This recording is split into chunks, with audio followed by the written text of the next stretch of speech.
Hoje eu não busco mais Jesus só porque meu filho está doente. Hoje eu busco o Senhor porque eu dependo dele. Eu dependo dele para viver, eu dependo dele para tudo. É o meu norte de caminhada. Para decisões mais simples, as decisões mais profundas, eu pergunto tudo. Eu oro sobre, entende? Então, não é um contato, um mero contato. Não, é uma caminhada, cara. Essa é a loucura do Evangelho. Te dá a oportunidade de ter Cristo contigo, caminhando com você. E para mim, cara, isso se resume de uma certa forma simplória a uma caminhada com Jesus, sabe? É um fortalecimento diário, é uma perspectiva diferente sobre tudo, a forma de tratar, a empatia, isso quando Jesus entra de verdade, né?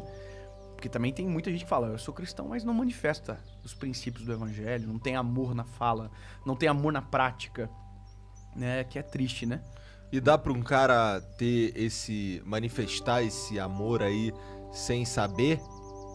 Por exemplo, pô, sei lá, nunca fui numa igreja, nunca ouvi um evangelista e tal, mas o cara é bom. Cara, vamos lá.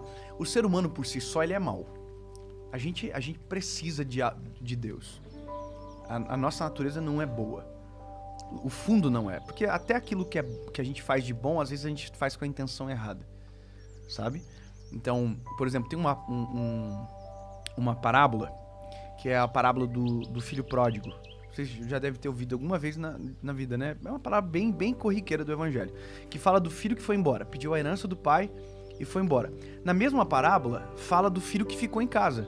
E o filho que ficou em casa obedecia o pai. Tem um livro do Tim Keller, que é o Deus Pródigo, que fala bem claro sobre o filho velho, o irmão mais velho que ficou em casa. E, cara, o que o filho mais velho fala pro pai? Ele diz, porque quando o filho mais novo volta, né, ele pede a herança, tem festa e tal, ele diz, pai, eu nunca te desobedeci. Então, a princípio, ele é um cara extraordinário. Eu nunca te desobedeci. E tu nunca me desse nenhuma cabrita. O que ele tá dizendo? Eu pensava que por obedecer eu tinha direito de tomar as decisões por ti. É isso que ele tá querendo dizer.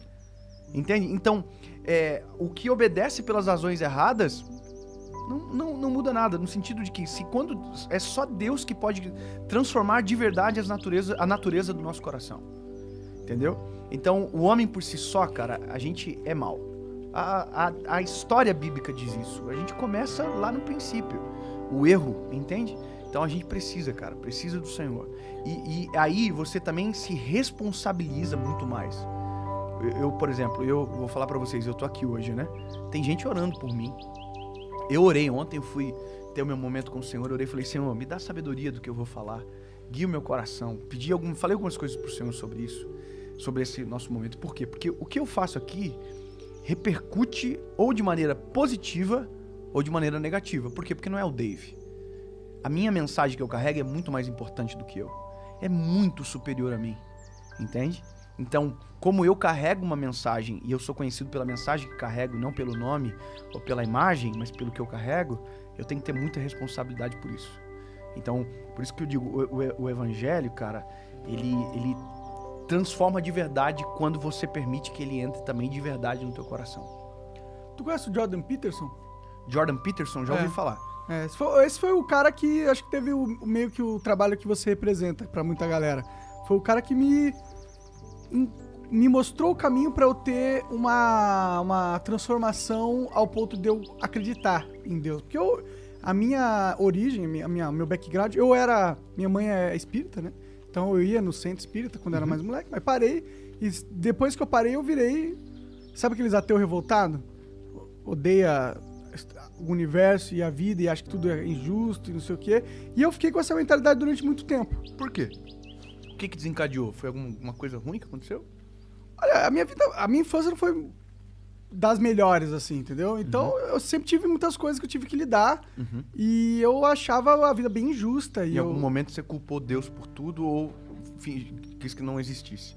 Eu não conseguia acreditar que ele existisse, entendeu? Eu achava que a realidade era tão perversa que a existência de um Deus é meio improvável, entendeu?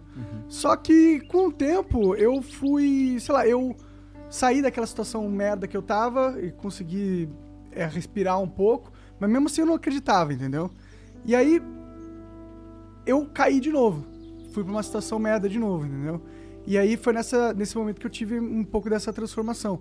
E eu atribuo essa transformação a eu ter conseguido sair dessa segunda vez desse buraco que eu tinha me metido, entendeu?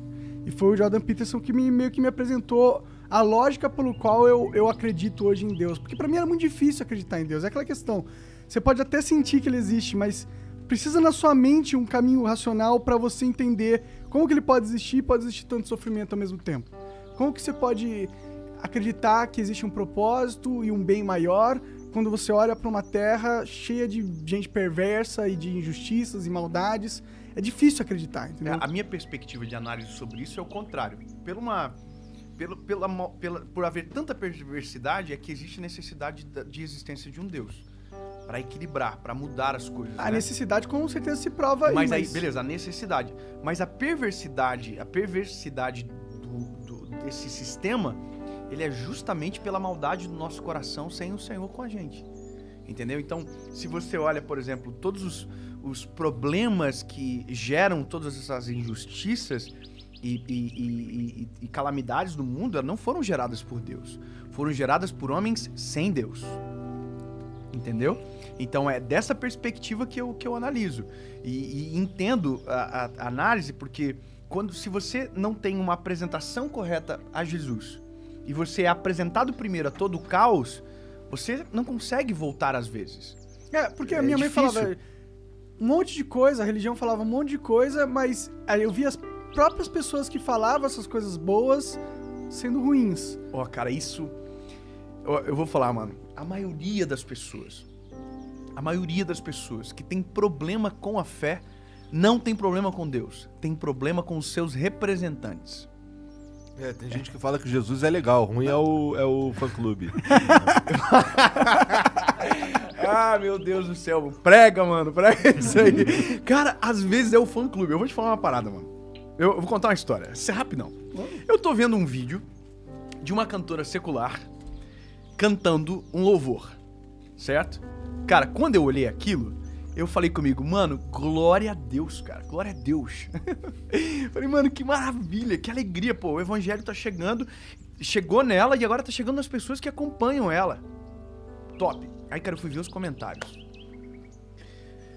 Cara, sabe quem é que tava comentando, arregaçando com a mulher, cara? O fã-clube de Jesus. O cara que tinha que estar celebrando que o evangelho tá chegando, que a palavra tá indo, que Deus tá no negócio, tá entrando. Tava falando, que absurdo, como é que pode? Tem que decidir, entendeu? Então as pessoas têm uma ideia que a pessoa precisa ser transformada para Jesus entrar na história. Não é assim. Jesus tem que entrar na história para que a pessoa seja transformada. Então o evangelho não é para os bons, o evangelho é para os maus. O cara que se sente bom, ele não se rende ao evangelho. Por isso que a primeira coisa para você se entregar a Jesus é você reconhecer que você é mau. Eu sou bom. Então você não precisa de Jesus, amigo. Tem uma passagem bíblica que chega um jovem rico e fala para Jesus, Jesus, o que eu posso fazer para herdar a vida eterna? Aí Jesus fala para ele, segue todos os meus mandamentos. E ele falou, não, isso eu faço desde quando era criança. Então o cara é perfeito. Aí Jesus disse pra ele, então, basicamente, né, você é perfeito, cara. Então vende tudo e me segue. Aí a Bíblia diz que o jovem rico entristeceu e foi embora. Porque ele não estava disposto a vender tudo o que ele tinha, porque o coração dele tá naquilo. Depois a Bíblia vai falar do rico, do camelo agulha, passar pelo fundo de uma agulha, papapá, aquela coisa toda. Mas, cara, o que é a resposta ali? Minha humilde interpretação como evangelista. Quando Jesus diz pra ele, quando ele pergunta pra Jesus, né, o que eu posso fazer pra herdar a vida eterna, e que Jesus o responde, quer seguir todos os mandamentos, ele tinha que ter dito o seguinte, cara, Jesus, eu tô tentando desde quando era guri, mas é difícil, tem dia que eu não consigo. Aí Jesus provavelmente ia responder pra ele o seguinte, é exatamente isso, é por isso que não é você que conquista a vida eterna, é eu, que é o plano de salvação que na cruz vou conquistar pra você. Você não é capaz sozinho. Por isso que a primeira coisa que a gente precisa é reconhecer que nós não somos essa beldade da vida que a gente pensa que a gente é e que parece que só o resto que é mal.